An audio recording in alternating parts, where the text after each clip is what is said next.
No Jumper, coolest podcast in the world, and I'm in here with Bizzy Banks. Get money, what's the word? How you feeling, Bizzy man? Banks. I'm a big fan. I'm not gonna lie.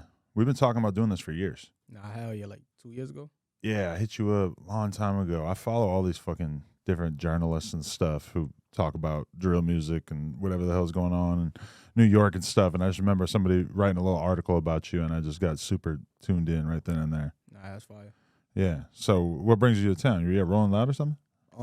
Yeah, I was supposed to do Rolling Loud. I didn't even go though. Somebody was supposed to bring me out, but other than that, I'm really just out here recording. Someone was supposed to bring you out, and then something happened? Nah, ain't nothing really happened. Just woke up too late. Oh, really? Yeah, hell yeah. Damn, everybody being screwed up by the scheduling stuff. Yeah, that's really what it was. I think the day that I thought I was supposed to get brought out like Friday, Uh-huh. and the person who was supposed to bring me out was really supposed to bring me out for Saturday. Okay. So it was like a miscommunication. So I already had like fake gave up on it already. Oh, all right. Everybody like even Carti had to get off stage super early. Like I'm assuming he just showed up late and he was like headlining one of the days. Mm. Interesting. He still had a good performance though. No, yeah. It was a little demonic though in a lot of people's opinions. Yeah, he be going crazy. You see that though? What'd you think of it? Yeah, I saw it on the gram. I don't know, that's regular Cardi. Yeah. So I'm kind of used to it. But it's gotten darker over the years for sure. Or like a lot more just rock and roll, like a lot more like evil, or like, you know, like you saw the video of the girl freaking out about it? Oh yeah, when she was talking about it, Yeah. like, leaving the show. Yeah. Yeah, I don't know. I feel like that's his lane. That's what he do. So it's like I've previously said that I wasn't a huge fan of like Whole Lotta Red. I might have to give it another re-listen though, because I'm gonna be real with you. Like I always liked metal, where they're like, you know, it's dark. They're talking about evil, satanic. They're not mostly like Satan worshipers. They're just saying crazy stuff because it sounds cool in music and stuff. And so I kind of appreciate the fact that Carti is like making all these normal hip hop fans kind of like question what they're even into, because it has just like a completely different vibe than you've probably ever seen at a rap festival. Nah, yeah. I mean, I don't know. I'm not really deep into to all of that. It's not your style. Yeah, not really. My sister used to bump a lot of rock and roll though. I forgot the, you know the song when they be like we about to build a prison, some rock song. I forgot, they like, I don't know. I don't remember their name, but she used to listen to all that. Yeah. I mean, when I be seeing it, it's like you said, like they been saying little lyrics like that. And yeah. Some old new shit. From my experience, most of the people I know from the streets don't know anything about metal. It's just like there's no overlap. Like they just have not really been exposed to it. But I feel like if they were exposed to it, that they would be able to appreciate it. Nah, yeah, I don't know. I listened to everything growing up, so. Right. Yeah. Definitely. So you're from Brooklyn? Yeah, Brooklyn, New York. Where exactly? East New York. Okay, so I grew up like in Crown Heights. You know, I was living with my grandma. You know how it is in the hood, like right. You gotta live with your grandma sometimes and a lot going on. So I grew up a little bit in the Heights. I went to school in the Heights, so I could say that. And I'm really from East New York though. Crown Heights versus East New York in terms of the vibe. How would you compare the two? I mean, they both treacherous. I mean, East New York is different though. Like from the East, you really know what's going on. That's like what you hear about when you hear about the hoods in New York. Like, what's the most hood you hear about that's like terrible? Well, like everybody just talks about Brownsville and East New York is literally the same thing as Brownsville because it's connected. It's so far that it's like the most resistant to gentrification. Yeah, Brownsville and East New York, the exact same. Crown Heights is an easy call. Got to gentrify that. It's too close. Yeah, too Crown valuable. Heights is more closer to the style. I mean, Crown Heights is really close to Brownsville too. Like, cause like when you go up the hill on Southern and Rutland, that's when it turned into Crown Heights. You start seeing Utica, Eastern Parkway, and all that. Right. But Crown Heights is easier to kind of like gentrify though, cause it's closer to Bed-Stuy. Yeah. I was about to say the full name, but yeah, it's closer to the stop. But East New York and Brownsville is like connected to each other. So when you leaving out Brownsville, you're going right into East New York. East New York just like Brownsville. Right. And so growing up, but you left East New York at what age, and at what point did you start mostly residing in Crown Heights? Nah, I was in Crown Heights when I was young, like when I was in like fourth to like really like 3rd to 5th grade. I used to go to PS12 in Crown Heights. Well, from Crown Heights, you know where PS12 at. I used to go to PS12, then I used to go to 191. I used to be on St. John's in Buffalo.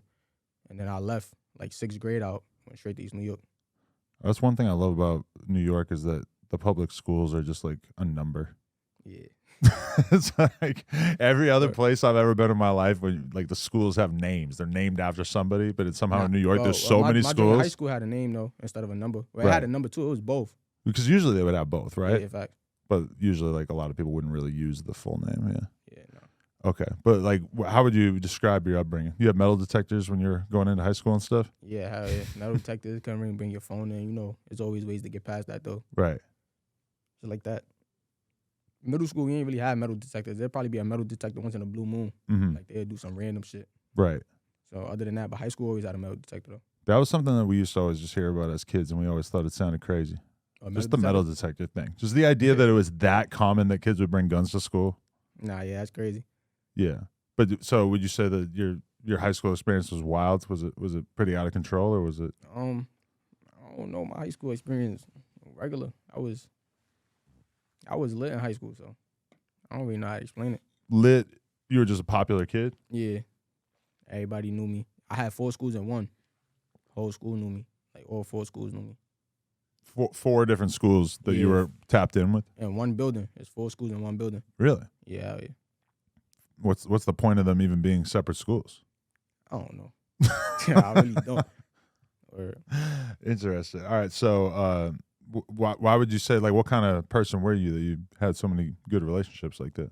I could curse right now? I can't really curse. Of course, yeah.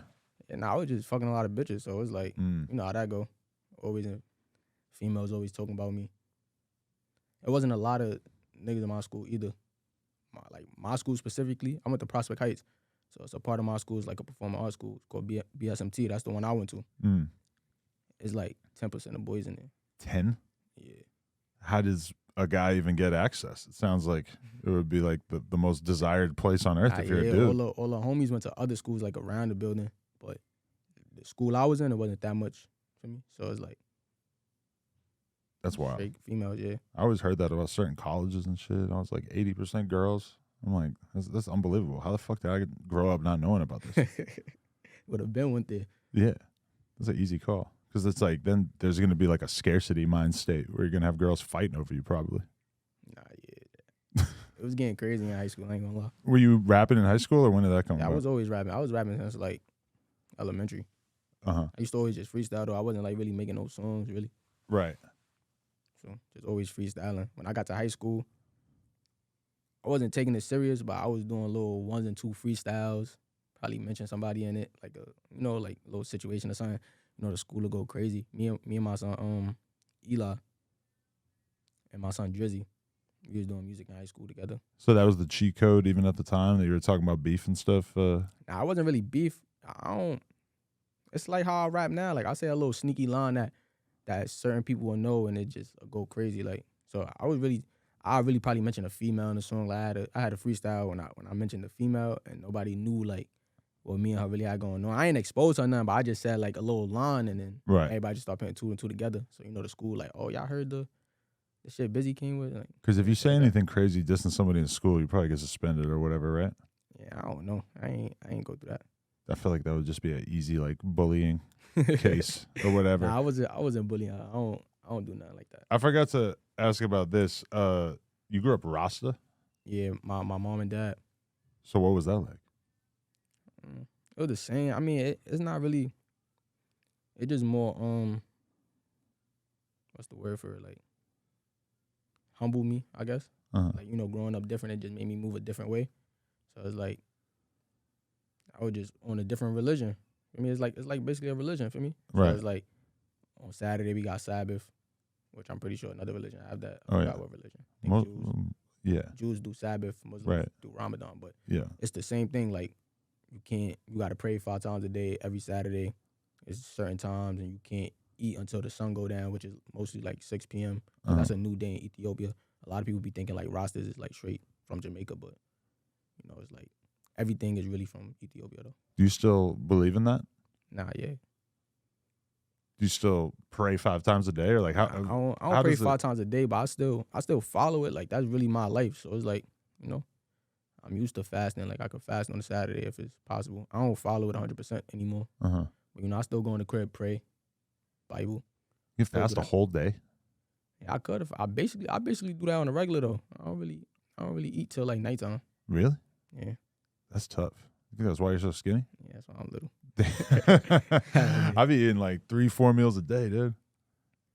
I don't know if I could sit in here and like be able to have conversations for hours without being able to eat. No, I don't know. used to it, and then Rastas is like vegan. It's a difference, vegetarian and vegan. I don't remember which one is which, but vegans don't eat eggs or any animal products. That's cheese. how I grew up. So I couldn't drink regular milk, couldn't Right. eat regular cheese, couldn't eat cheese doodles, honey buns, shit like that. But then as I get older, I started just thugging, doing what I want to do. It's all about like how deep you want to go with it. Because I remember when I was trying to be vegan in high school, I realized at a certain point, like, oh, there's a lot of bread I can't eat. Yeah, because bread it got certain has eggs and in shit. it, yeah, which was like kind of mind blowing to me. Like, oh shit, I'm expected to take it that serious. I don't know if I could do that. I mean, I was a kid, so I had to listen to my mom. I had to listen to my dad, so I had to do it. By the time I started getting like 10, 11, and I'm watching everybody eat like bacon, egg, and cheese and shit. It's gotta be tough to hold on, right? I gotta see what that's about. Like, word. Yeah, all right. So and then it was only my mom and dad too. So like when I go to my grandparents' house, my cousin's house, they not following that. So it's more like that. Right. Interesting. Okay, so you're kind of getting turned out right from an early age as well. Yeah. Basically. Interesting. Turned out to like cheese doodles or whatever the case might be. All right. So you finished high school? Yeah, hell yeah, I graduated. And what did you do after that? Nothing. Nah, I attempted to go to college. That's the crazy part. But I never sat in a college class though. But I did the fast food. I did all that. You signed up and did all the preparation stuff? I went to the building, and I was running late. I was with my man's 40. I was running late, and like when I went to the classroom door, the whole class looked at me. The professor, the students, and he was like, "Are you supposed to be in here?" I'm like, "Nah, I don't think this is the class I'm supposed to be in." I just left the building. You just kind of got cold feet or what? Yeah, I just got out of there. I don't know. I don't be liking too much attention. Like, I wasn't really worried about college. I was just doing it because it's like my older sister actually went to college. Like, she's the only person in my family that went to college. So I was trying to do it just to be like, second person to make it cool. I ain't really want to do it though. Yeah, I mean, I feel like that's just if you don't want to do it, it's so much work. Yeah, I wasn't ready for that. Like, I didn't even think I was gonna graduate high school. So me graduating high school was enough for me. Honestly. Right. Like, I was always good in school though, but as you start getting older, like shit starts switching up. I feel like I could easily go through college now because I know what it's like to have a job or like, to work like all the time. But as a young dude, like I just didn't have that drive at all. But as I'm older, I'm realizing that's basically what school was preparing you for. Yeah. To wake up early, have a schedule, move around in life, stop being lazy. Like I realized that now that I'm older. When I was young, I used to be like, why the fuck I gotta go to school at 8 o'clock? Like getting there like 11, 11:30.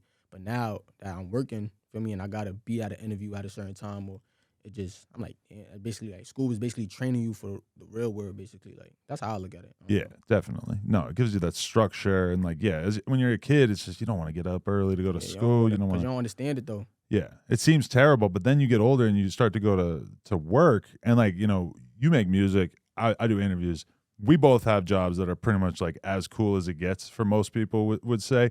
But realistically, like most people, like if you were a fucking trash man or you do construction, whatever, it's like this is just school, but you're not learning. You're just working. You're just doing something over and over. Learning while you're working though, but I get what you're saying. But it's like, it's work is just going to be so much fucking harder than school. Because it's serious. It's like you have to create value for the company that's hiring you. It's just like, a completely different analysis. Whereas just going to school and learning, as soon as you have a job, it just seems very luxurious.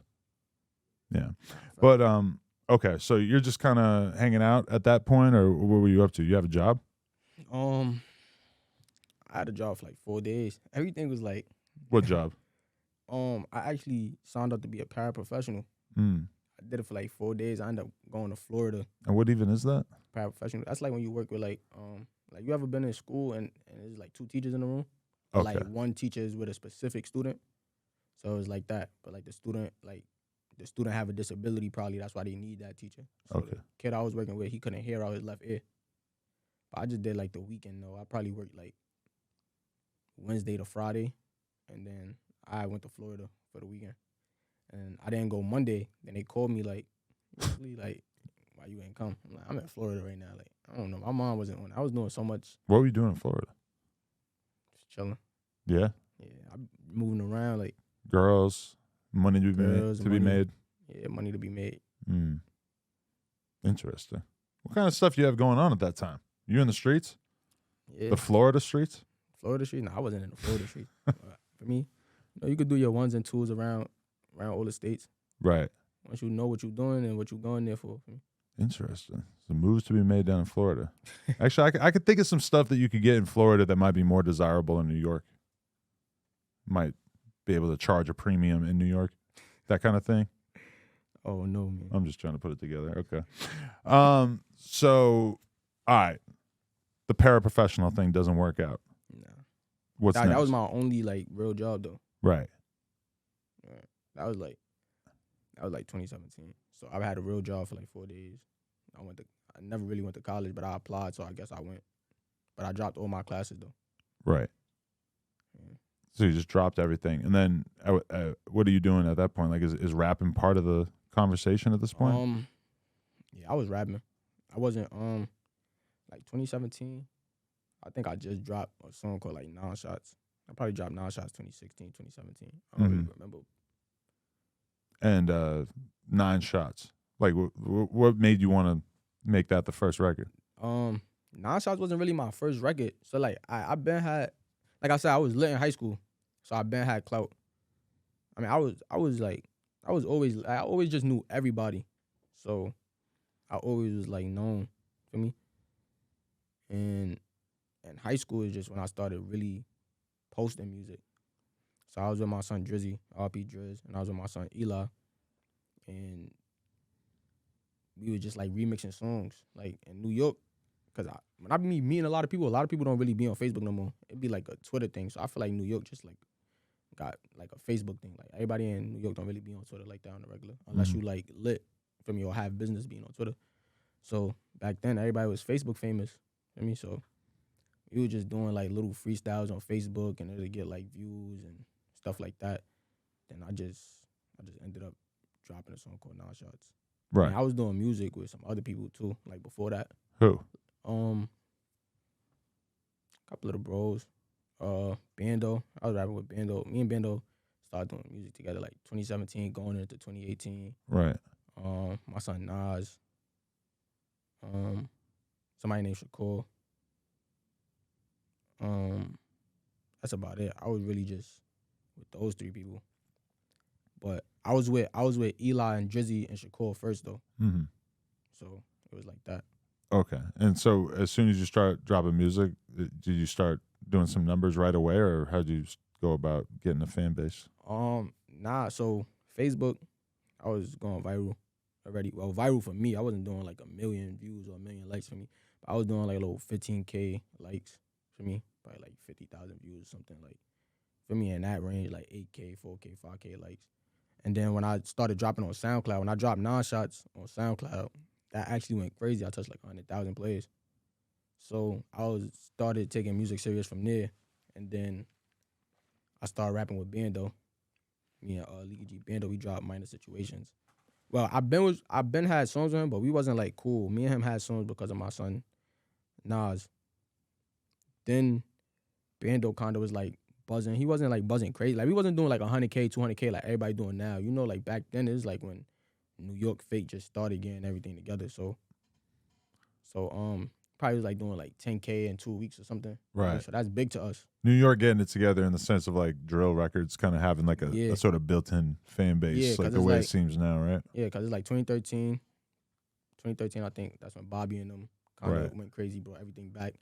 And then, everything started, dying out a little bit. And then, like Bambino and came back, brought it back like 2014, 2015. All right, you tell me if I'm tripping though, because when we had conversations about New York drill, I said that Bobby Shmurda wasn't like sonically a drill rapper, but that still to me kind of was like it initiated the drill era in a sense. Because even though his music wasn't really sounding like drill, everything else in terms of the video, in terms of the stuff that he was into at the time. Nah, yeah, Bobby and them wasn't drill rappers, but you still gotta get them their credit because they brought the spotlight back on New York regardless. Mm-hmm. So when people say that, I don't really be caring because right. Like, it makes sense. Like if it wasn't for them, like New York probably would never been like right. Like somebody else would have brought it back for me. Right. I'm talking about like for all the gangsters that's rapping and how he was rapping and what he was rapping about, the spotlight would have never been on that. Who made you want to make drill style music? Chief Keef. Mm. I mean, that's the person who rolled it out for me. Right. So like 2020, he came out like, I was bumping Chief Keef like 2011, I believe, 2011 or 12. Right, when it first came out. He had Bang and all that. Yeah. All that old stuff before he started doing Love Sosa and stuff. Mm-hmm. So that was like when I really was starting to come outside. We was having brawls, fighting, canes. So from the East, like, right, he was getting beat up for BB belts. All types of shit was going on in the East. So that's when Chief Keef was really coming out. So I was bumping Chief Keef for years. So I've been switched my style from like regular rapping to like kind of drill, like 2012. Right. You weren't tapped in on like a lot of the London shit, that English style rap that a lot. I ain't really hear about those beats. Didn't really come into fashion I until wasn't into play till like probably like 2016. I think yeah, like 2016, 2017 when it came into play. Right. Yeah. So okay, you were getting it in the streets. It would be fair to say you had a lot of situations. Is that part of what made you want to come out as a rapper? Is you had stuff to comment on? I always was rapping. For me, that's basically what I was saying. Like, I always was rapping. So I just ended up taking it 100% serious after 9 shots. Once I started seeing, like, I'm really getting views, like, people really want me to drop music now, that's when I really took it serious. Before 9 shots, I wasn't taking it serious. I was just rapping because I was always rapping. Basically, you know, all the lit kids, like, you see somebody in the hood with money, you'll tell them, like, yo, you should start rapping. Like, you got the look already. Right. Shit like that. By the time I got tapped in with your music, it was like, Don't Start, Part 1 and 2, right? Yeah. Were those? Part 1 came out 2019. Okay. But I made Part 1 in 2018, though. But was that like a huge moment in terms of your career getting bigger with those massive records? Yeah. So for everybody, like, on the outside looking in, Don't Start is like my biggest song that got me lit. But before that, me and Bando was doing like little freestyles and remixes that was doing like 100K in a month, 2 months. So like that's really when the buzz started coming in more. And then just me dropping Don't Start made me more viral. Mm. And that song, like Don't Start Part 1, is like very street oriented. Like you're making it very, very clear who you fuck with and who you don't fuck with. Were you always on that, or was that kind of like you going into that a little bit more? I was always on that.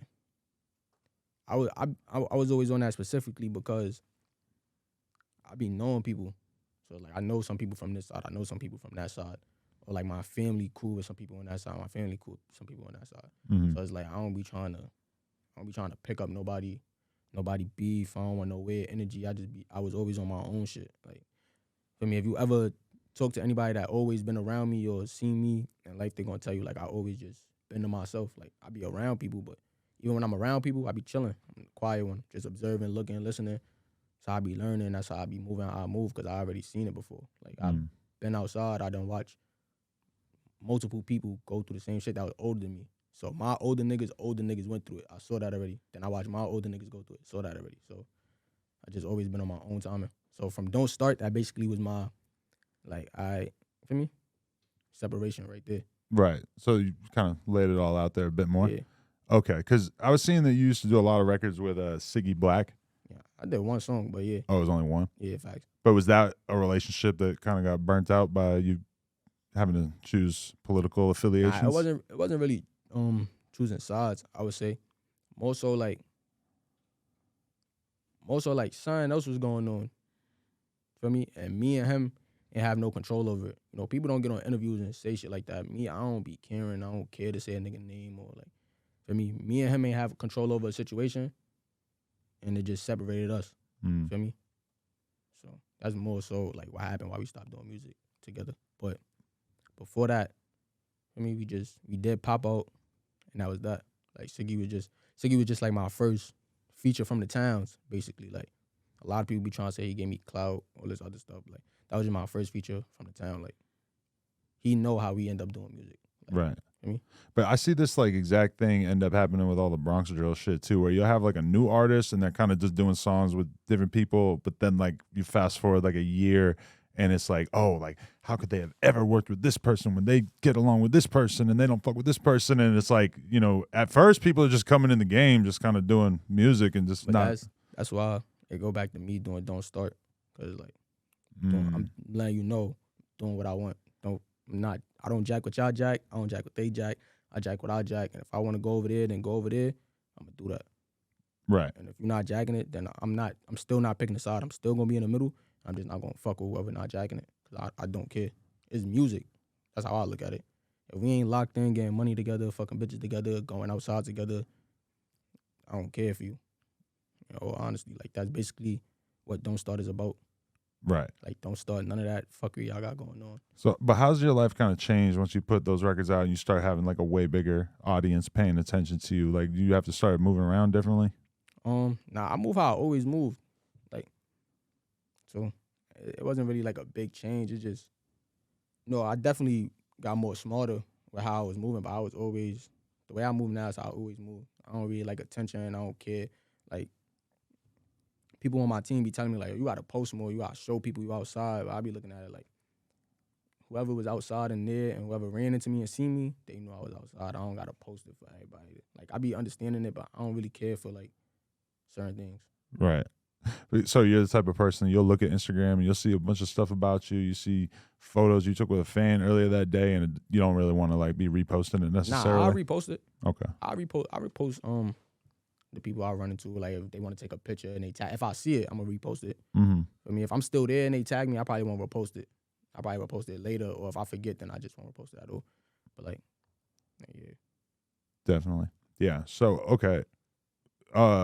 Once like that starts happening, I'm assuming that you had labels hollering at you, and there's a lot more attention on you in general. right after Don't Start, the labels was trying to get with me. Right. And were you feeling it, or how those conversations go? So I wasn't really feeling labels at first, but I had just came home. Like when Don't Start dropped, I had just came home. So cause I ended up getting locked up in like 2018. And how long were you locked up that time? Probably like 6 months. What was that over? I had got locked up for attempt, but my charges dropped to assault. But it was my first case ever. So I ended up copping out. I had copped out to a 6-5 split. So that's like 6 months and then 5 years. Probation. Yeah. Damn. Okay. So yeah, I got that. I was like 19, 20. One of them shits. Okay. I think I was 20 because I couldn't get a YO. I don't really remember. Right. Yeah. Then I had just came home. So I was going through probation and all that stuff, and they was trying to get me to work. They was trying to get me to go to programs, and I was getting lit, and I'm trying to explain to them, like, yo, I can't go certain places. I was going to court, and I was running into people, but I wasn't running into nobody crazy or nothing. But, like, I was running into people. People was noticing me, like, oh, ain't you what you call it? But you know what come with this shit. So after a while, I'm like, yeah, I'm about to just sign, make that my job, get these people off my back, let them know, like, this is what I'm doing. Drill wasn't what it is now, to where, like, everybody, like, drill, like, the way the mayor and everybody acting in New York, they looking at it like, oh, this is terrible. Like, this is bad. We got to stop this.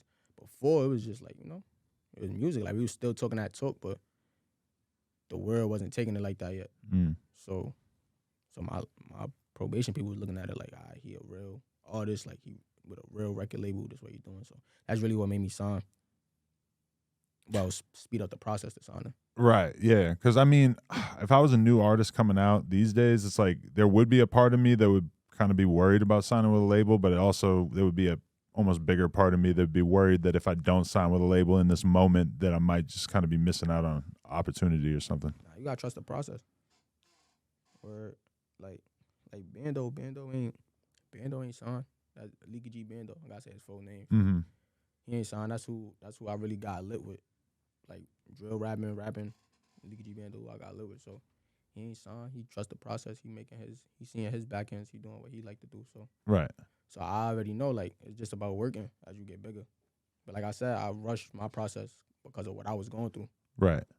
But so you did sign around that time? I signed like 2020. I wasn't signed in 2019. Okay. And who'd you sign with? Signed with Atlantic Records. Okay. And how's that been? That's good. They treat me good over there. I mean, a lot of people be complaining about them, but I don't got no complaints right now. Do you feel like they understand what kind of artist you are? Or? They get it. They get it and they don't. So it's like, I teach them what I could teach them and they teach me what they could teach me, basically. Mm-hmm.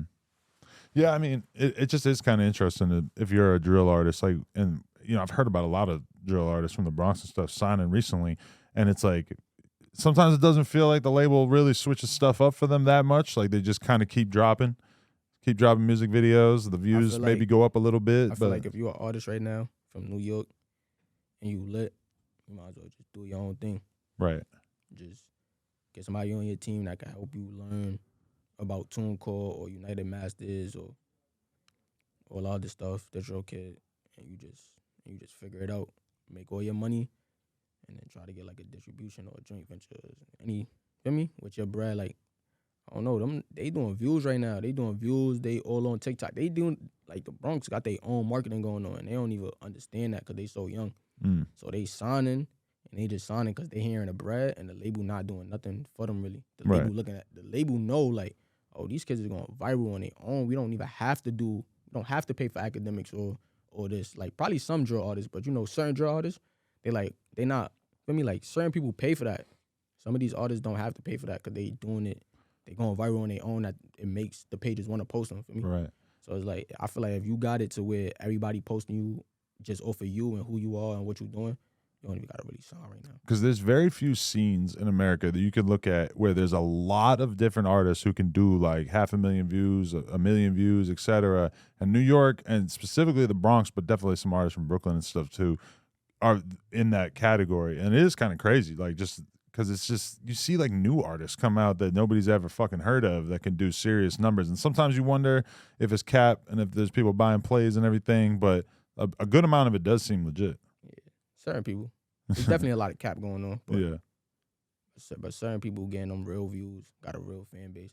I mean, even the people with the cap, they fake stop capping and they got their real. For me, it worked for some of them. So, I don't know. It's all over the place. I mean, style-wise, though, it is kind of interesting when you talk to some of the Bronx drill dudes, because it's clear that they think of, like, Brooklyn drill as almost like old school drill, or like it's different than what they're doing, because a lot of their shit is so fast and kind of screamy and like super loud and aggressive and stuff. And it's like you rewind the clock to like the shit that you and Pop were putting out in 2018 or whatever. It's very different. Like this style that they're doing is some other shit. The styles is different, but the swag the same though.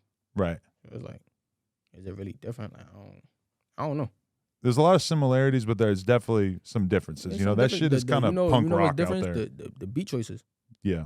They don't really do like UK type beats. They got their own thing going. I don't know. I don't hate on the Bronx, me personally, for me, but they know who helped them with that. But do you think when you think of Brooklyn drill, you think about it being a little bit more like flashy, fly type of vibe? That's what Brooklyn doing. Yeah, that's always been Brooklyn, I guess. Yeah. Yeah, for me. And whereas like a lot of the Bronx drill shit, it's like they're not really pretending to be having mad money and shit. They're just violent as fuck. Yeah, that's all they care about. Is there anybody you listen to from up there that you actually think is dope? D-Thing. The usuals. I don't really me personally, I don't really listen to drill music. But the bros, I ain't gonna lie, the bros be going crazy because that's what's going on in the town. Like, so the bros be bumping like a lot of D-Thing. The regulars like Kay Flock. That's about it. How'd you feel about his situation? I don't know. I feel bad for bro. My thoughts, I feel like you're gonna be good though. Right. They hold it down, I feel like you're gonna be good. Yeah, hopefully. But I mean, it's kind of wild because like I hate to see an artist come out and make mistakes early on in their career. Like, even somebody like Pooh Shiesty is kind of the same thing. He blew up right away. He just didn't get a chance to like really change. He just got caught up doing the same type of shit that he was doing before he was famous, and didn't really even get a chance to be like, oh, this is how I have to move, because the mistake he made was so serious. I don't know about like, I can't really talk for Pooh Shiesty because I don't know how it is where he from. Right. But in New York, all these young niggas that's rapping right now and getting money don't really got no older bros, bro. They don't got nobody behind them. They're learning all this shit for the first time. Yeah, and if they do got older bros, they they're not really touching no money. So they ain't gonna be able to guide them. Like, how you gonna tell an 18-year-old who just signed for like 50, 100K what to do? He gonna look at you like, nigga, I watch your old ass. For me, I done did more than your old ass. I only hear about stories from 30 years ago. Nobody care about them shits no more for me.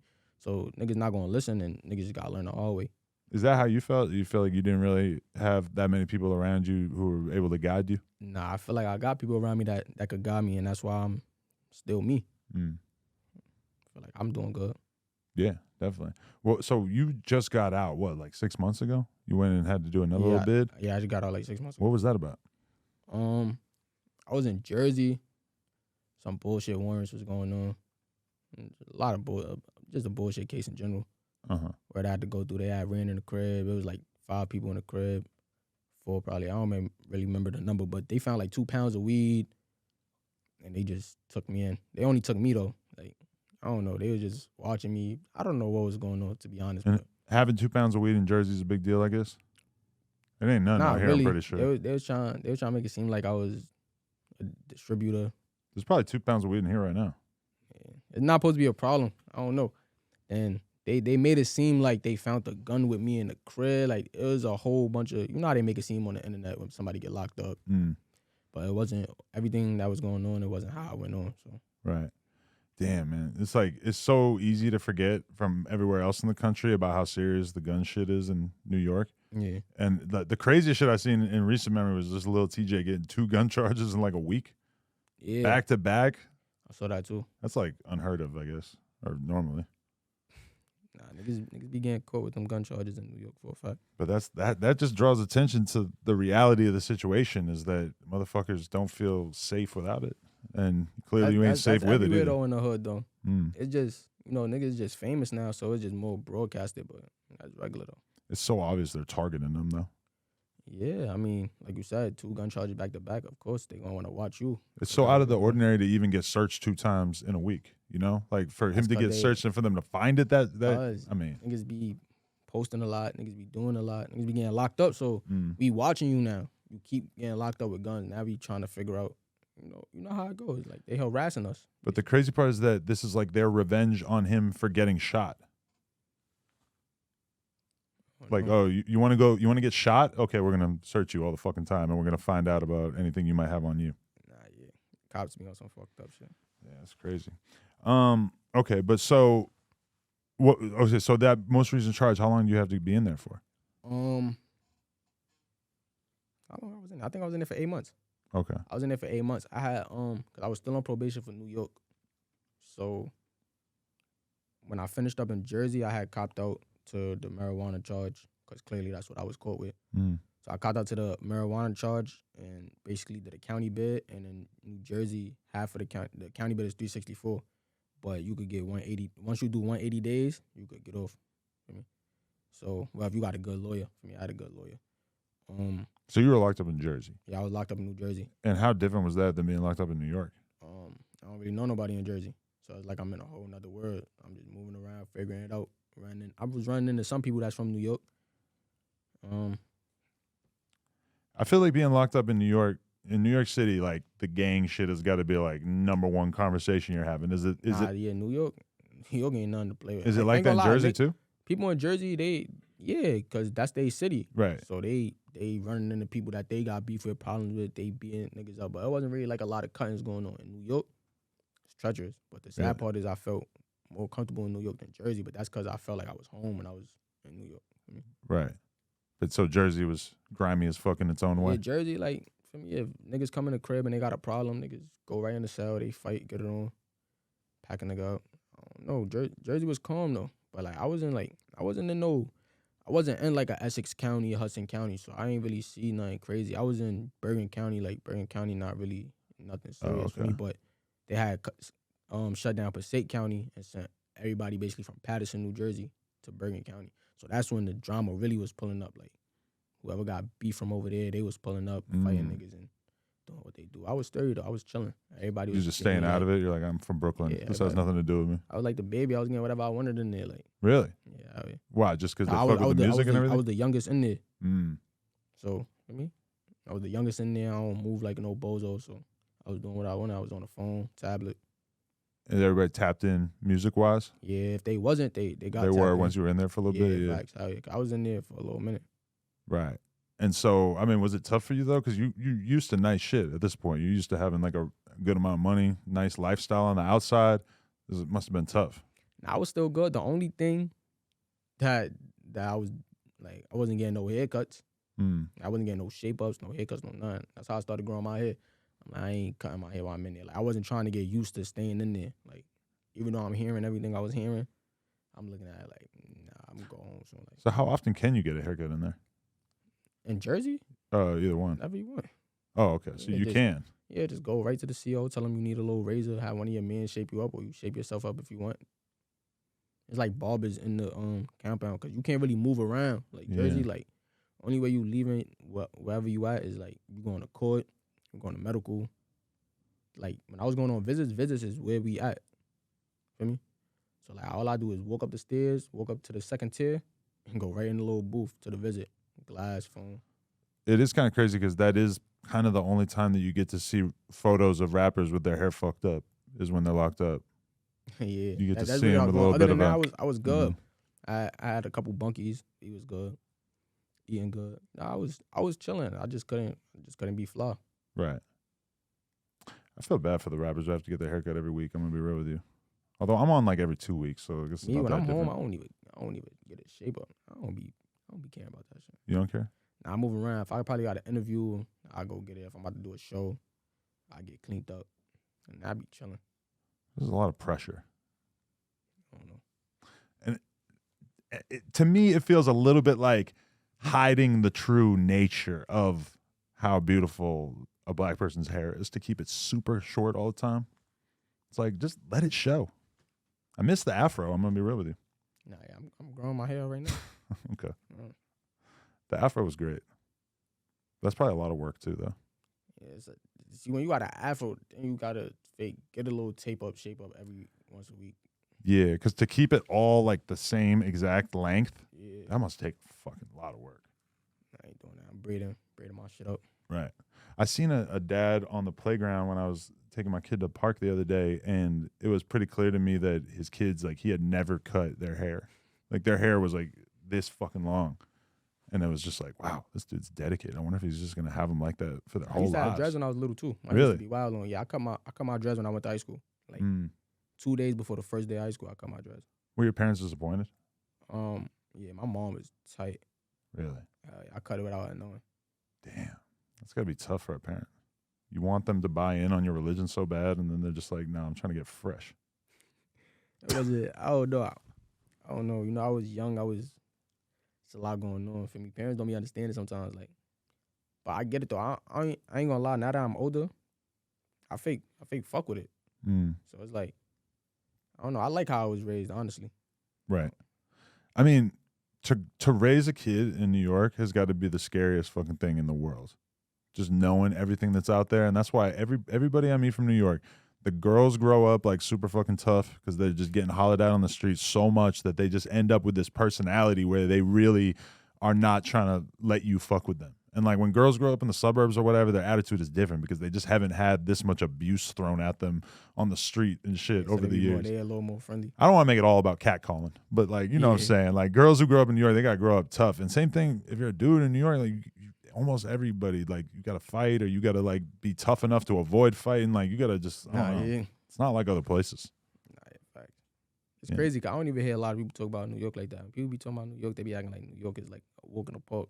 Hell no. I lived in New York for 7 years, and it's so much more hardcore than like most places that you could grow up. Where you was out in New York though? You was like in the city, downtown. I was in Astoria for like 2-3 years, and then I was in Bushwick for like 4 years. Yeah, but those still good parts though. I mean, but this is back in like 2004, so it was like, I saw Bushwick getting gentrified, and was very confused. I didn't know the word gentrified yet at that point. And I was like, why the fuck is there like more organic delis popping up every fucking month? But yeah, I don't know. It's just like, I just seen it like everybody I knew out there. It's just they grow up like with a different sense of like having to protect what you got going on, you know? Because everybody's looking to take your shit out there. Yeah, definitely. One way or another. Okay, so are you in a different place in your life? Because when I'm listening to like your more current music, it kind of feels like you are not as excited about necessarily putting out all this crazy violent energy that you might have been putting out early on. You feel like I was putting out violent shit early on? Well, I guess you could put it that way, yeah. I don't know. I feel like I was talking crazy. I don't feel like I was talking violent, like how they be wilding right now. Okay, maybe not compared to some of the shit these days, but Nah, like yeah. a lot of the stuff I liked from you in like 2019 was like stuff that when I listen to it now compared to your current shit, I'm like, oh, he was wilding back then. Nah, I guess I don't know. You know, life be changing. Like back then, I was more hands on with everything. So right now, it's like I'm chilling, getting money, figuring out life. I mean, actually paying bills. Ain't really for me like that.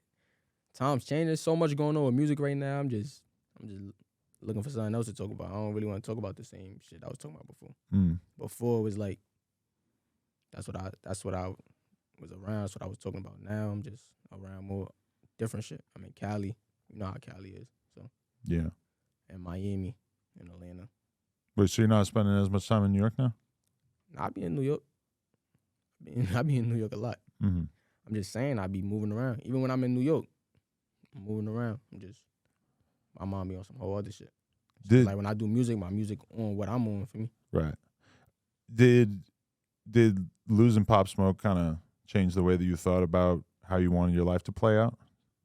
I'm sure you lost plenty of other people too, but I'm sure that seeing him just blow the fuck up and then have it taken from him so quickly, I mean, that must have made you sort of think twice about what this rap stardom shit was all about, right?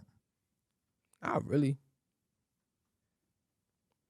I looked at it like it's crazy because like I woke up out my sleep, like damn, what the fuck? Because like I think like right before that he just got locked up, but he ended up coming home like in a couple of hours though. Right. And then like a month later he just died. And I'm like, damn, like this nigga shit was like a roller coaster. So like that's the person who made me like jewelry though. I ain't really care about jewelry. Like I used to look at jewelry like from Cameron and all the older rappers from New York, but like he really made me like jewelry. Like even when I was about to sign and get bread, I used to tell Big Bro like, not Pop, I'm talking about my son's 30. I used to tell him like, I don't really want to chain. Like probably just do it. Nah, I used to tell him like I don't really want to watch. I probably just do like a little Cuban, chill out. Like, I wasn't really heavy on it. Every time I'm seeing Pop, he in different type of Cubans. You know, he got little woo pieces on. My son backing out the AP. You know, enjoying his shit like, and I'm seeing it like right in my face. So he made me want to live the life even more. I ain't gonna lie. Right. Damn. But so how'd you feel though when you found out? I found out I was tight. One, he used to call me almost every other day when we got cool. So he used to just call me, probably be in a rave, back out some bread. You know, just motivation. Like, you know, I'm still in the hood and I'm getting lit. I'm doing my little million views, but like, you know, he got the hit. He the one that's out of here right now. So, you know, he just called me like motivating. He went on his little UK tour. He called me every day, showing me who he around, who he meeting. Because that was that one clip of him shouting you out on some UK radio show. You know what I'm talking about? Yeah, hell yeah. That was out there, right? I forgot which one it was. Yeah, but that was like, oh damn, so he really fucked with you. Like he's like most rappers, if you're like, oh, like who else do you fuck with from your city? They're not trying to talk about anybody besides themselves. But he was showing real love right there. Nah, yeah, in fact he was. Pop was my son. I ain't gonna lie, I was fucking with Pop. I was tight when he died. But we had a lot playing too. So like before I signed to Atlantic, Pop was trying to sign me. A lot of people don't know that. I don't even think I even said that on an interview before. But like, really? Yeah, Pop was trying to sign me. So we was going through a lot. So like that's why our 30 remix, like the 30 remix is, I was happy that I was able to get that out because we been recorded that song. Like Pop picked the beat on that song. Pop was on some like, yo, this beat right here sound more like club vibes. Like I was with him when he made his verse. Everything like that night was just different. Like for me, like so it's like I don't know. We had a lot planned, and then when he died, I just had to pick myself up. Like, all right, since I can't go this route, I gotta go this route. You know, I just had to figure shit out. Right. And so that song, he had hopped on the remix to that song, but then it ended up getting put on his posthumous project after the fact. Yeah, because when we made the song, I already had the original out, so everybody already knew the original. Like 30 was already my biggest song by myself. So he was been supposed to do the remix, but then he ended up dying. You know, people who got control over his music and his verses. I guess they forgot about the verse he did for me, so they never was able to grab. You know how they was taking verses from some certain people in New York or like his old verses and putting it on other songs for his first album. Right. they wasn't able to snatch my verse. 'Cause I guess he had so much song they probably didn't see it. I ended up doing the show, and I performed it. Like the ending of 2020 or 2021, and it just went viral. So everybody like that know about our song together and know like, oh, they started remembering. They're like, yeah, we gotta put this on the new album. So that's how I went about. Definitely. And but did that like take that song to a whole different level just because his albums get streamed it so fucking much? recreated the song. I dropped 30 in 2019. Oh yeah, so it gave it a whole new life. Yeah, basically. So I dropped 30 2019, just the audio though, no video. And I dropped the video at the beginning of 2020 before he passed. So he watched it do like 1 million views. I did like 1 million views in a day on World Star. So he watched all that, and then but he already gave me the verse though. But I just show him like I end up dropping the original and shit. And then basically we dropped that. He dropped that album like July 2021. So from 2019 to 2021, it just brought it back. Damn. Yeah. Rest in peace. I only got a chance to meet him once. It was at Rolling Loud. It was like a couple months before he passed, I think. Yeah. It was terrible. But okay, so where are you at in terms of what you feel like you need to do for your career at this point in order to take it to the next level? Like where's your focus at? I'm just trying to find a way to elevate my sound.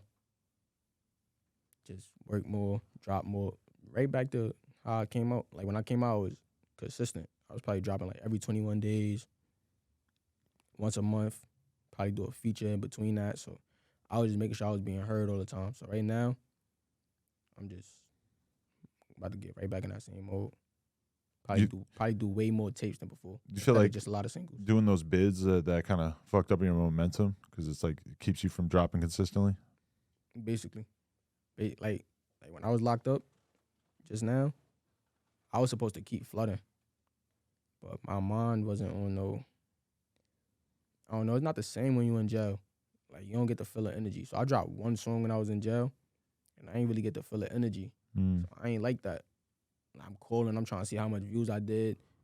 Niggas like, yeah, you just did like 10K. I'm like, I would have did more if I was home. So it's like, well, I did more than 10K, clearly, but I'm talking about like right away for the first couple hours. Yeah. I would have did more if I was home. Like, I ain't really want to post. Like, I wasn't there to enjoy it, so I ain't really care about it. My mind was just focused on, like, I should be home my next court date, so don't even drop nothing because I don't want to drop and then I come home and it's like, oh, this nigga. Like, I ain't want to start a whole free Bizzy movement. I ain't want to do so much just because I wasn't there to enjoy it. I ain't really care for it. So I feel like that's what fucked the momentum up because, like, they stopped hearing me. Then when I come back, it's like 30 new niggas that's actually lit. It's not like just 30 new rappers, like 30 new niggas that's actually lit and actually got a million different things going on with them. So yeah, it must feel wild in New York just trying to stay current and on top of shit, especially when you're locked up. Then it's just like the biggest fucking handicap because the shit is just moving so fast. Especially when I'm away, I don't know who I'm competing with. I don't know who the new competition is. I don't know what the new way. Like, I came home, niggas doing Jersey beats. Niggas not even doing UK beats no more. So it's like what the fuck? Like, now I gotta find a way to, like, you know, make my way into shit. Definitely. Yeah, that's crazy. Yeah, but the pace of hip hop is just, we never really seen anything like it, I guess. Not at all. Constant advancing, yeah. All right, so what should people look out for? What you got coming that we need to know about? I'm working on my mixtape right now. That should be coming soon. Probably like, I like dropping when it's hot outside. I feel like that's my type of weather. So probably like around June, like beginning of July, beginning of June. I'm working on the I don't even know if I'm supposed to say it, but I'm gonna say it anyway. I'm working on the tape with my son Shawny Binladen. Oh, right? Yeah. We got him coming in a couple days. Oh, word? Yeah. That's why I was just on the phone with that nigga. Oh, that's dope. I think. But yeah, me and I'm supposed to be working on the tape. I got a mixtape coming. I'm about to just flood. Like, I'm about to just do me. Fire. Looking forward to it. Appreciate it. For sure. Bizzy Banks. Turn them up on all platforms. No Jumper, coolest podcast in the world. Check us out on YouTube, TikTok, etc. Like, comment, and subscribe. NoJumper.com if you want to support.